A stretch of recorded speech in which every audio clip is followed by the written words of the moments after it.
3 diss tracks. 3. T.I. has dropped 3 full songs going at 50 Cent in the span of a single week. He sampled Curtis Mayfield, he referenced old photos, he called the man a dildo dealer on wax, and 50 Cent's response? He posted a meme, deleted it, and went back to running his television empire. That right there tells you everything you need to know about where this beef stands in 2026. Because this isn't a rivalry anymore. This is a case study in what happens when one side is playing chess and the other side doesn't even realize the board has changed. We're talking about 50 Cent versus T.I. And I need you to understand, this is not your standard rap beef. This is asymmetric warfare. One man is fighting for musical respect. The other man has already left the building. The gap between them is getting wider by the day. Today we're breaking down the full history, the February 2026 explosion, the Trolling Playbook, the family collateral damage, and the uncomfortable truth about why this might be the most one-sided feud in the history of hip-hop. The February 2026 explosion. On February 6, 2026, T.I. appeared on the Nightcap podcast with Shannon Sharpe and Chad Okosinko Johnson. During that interview, he went all the way in. He publicly challenged 50 Cent to a Verzuz battle, song for song, hit for hit, catalog against catalog. He accused 50 of ducking smoke. He said the man was scared of a direct musical comparison, and he made it very clear that he believed he would win that fight. But it was what happened on February 22nd that turned this from a challenge into a character assassination. T.I. went on the $1 Million Worth of Game podcast and dropped a bombshell.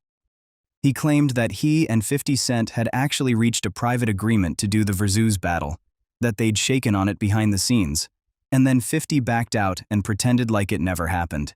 T.I. said he no longer respected 50 Cent as a peer, not musically, not personally, not at all.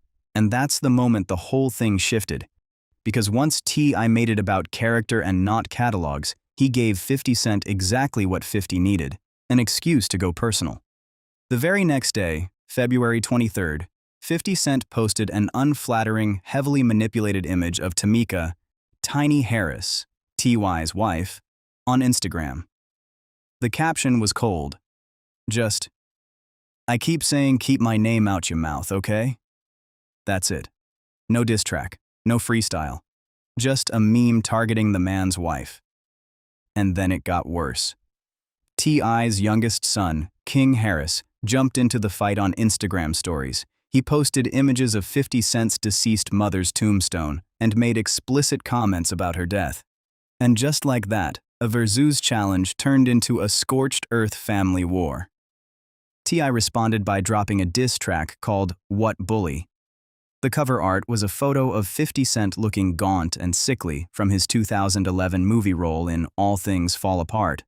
He called 50 the dildo dealer. He went for the throat. And 50 Cent's reaction? He deleted every T.I.-related post from his Instagram and went back to promoting his TV shows, like nothing happened. Why 50 Cent is winning without rapping a single bar. Alright, so this is the part that drives T.I.'s fans absolutely insane. By every traditional metric of a rap beef, T.I. is doing exactly what he's supposed to do. He's writing songs, he's dropping bars, he's showing up to interviews, he's defending his name, and none of it matters. Because 50 Cent has changed the rules of engagement entirely.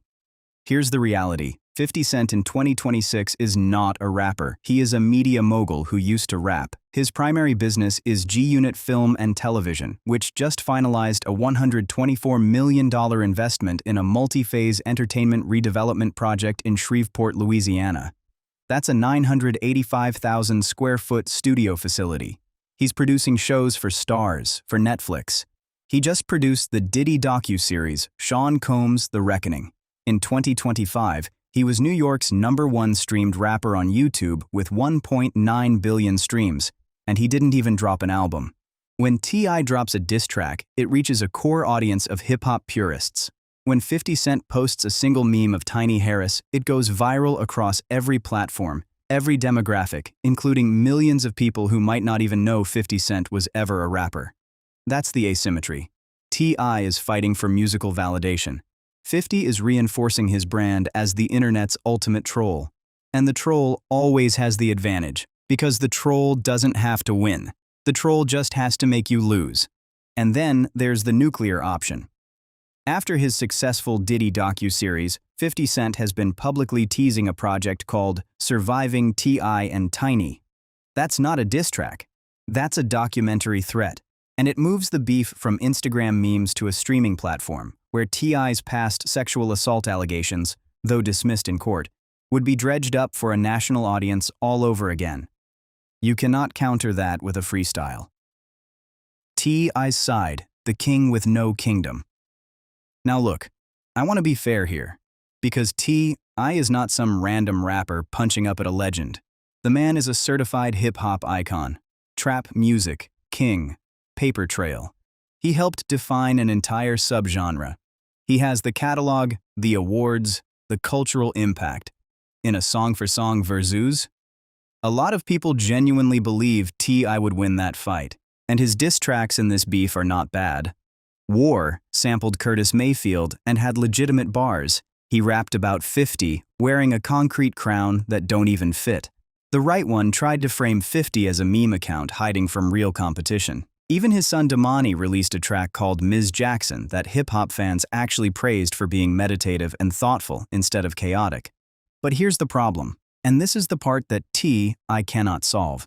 He is playing a game of skill against an opponent who is playing a game of perception. And in 2026, perception beats skill every single time. T's commitment to being a real rapper and a family man is exactly what makes him vulnerable. Because 50 Cent doesn't attack your music. He attacks your family. He attacks your reputation. He attacks the things you care about most. And the more you care, the more ammunition he has. T.I. even acknowledged this dynamic himself. After his son King went off about 50's mother, T.I. said publicly that he didn't enjoy what his son did, but he understood the emotional trigger. 50 had dragged the matriarch of their household into nonsense. The problem is, that's exactly what 50 wanted. Every emotional reaction from the Harris family is content for 50's page. It's a trap, and T.I. walked right into it. The 50 Cent Trolling Playbook. And here's the thing about 50 Cent. This isn't new. This isn't spontaneous behavior. This man has a system, a playbook, and he's been running it for over 2 decades. Step 1. Discredit the source. Instead of responding to T.I.'s lyrics, 50 resurfaced a 2008 Crime Stoppers ad featuring T.I. and posted court documents from a murder case involving one of T.I.'s associates, implying that T.I. was an informant. It doesn't matter if the accusation is true.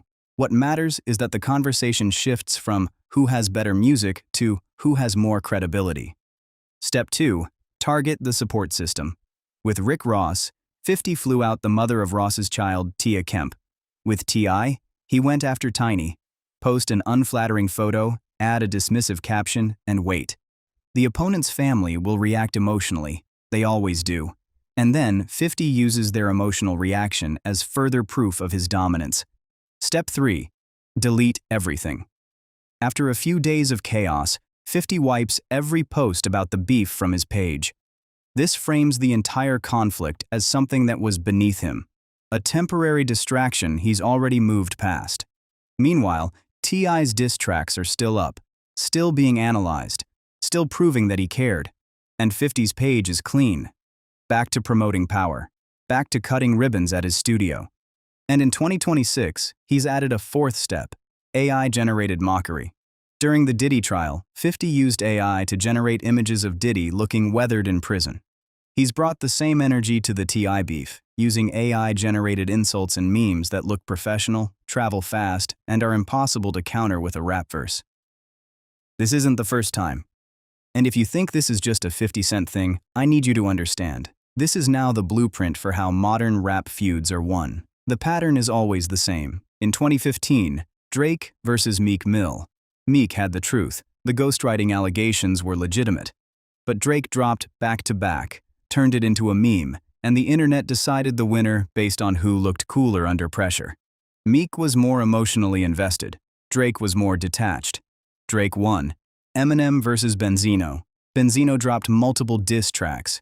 Eminem barely acknowledged them. Benzino ended up crying on the Drink Champs podcast. The public decided he was desperate for relevance. Eminem won by refusing to care. And of course, 50 Cent versus Ja Rule. The original template. 50 didn't just out-rap Ja Rule. He dismantled Murder Inc. He went after the label, the family, the business. He turned Ja Rule from a hitmaker into a punchline. And that exact playbook is what he's running on T.I. right now. In every single one of these cases, the loser was the person who cared more, the person who kept responding, the person who treated it like a matter of honor, and the winner was the person who treated it like entertainment. That's the game, and T.I. is losing it the same way everyone else has.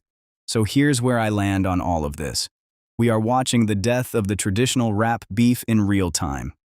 T.I. is experiencing a loss of relevance in a system that no longer rewards talent the way it used to. He is the better rapper. He might have the better catalog. He is doing exactly what hip-hop culture says you're supposed to do when someone disrespects you.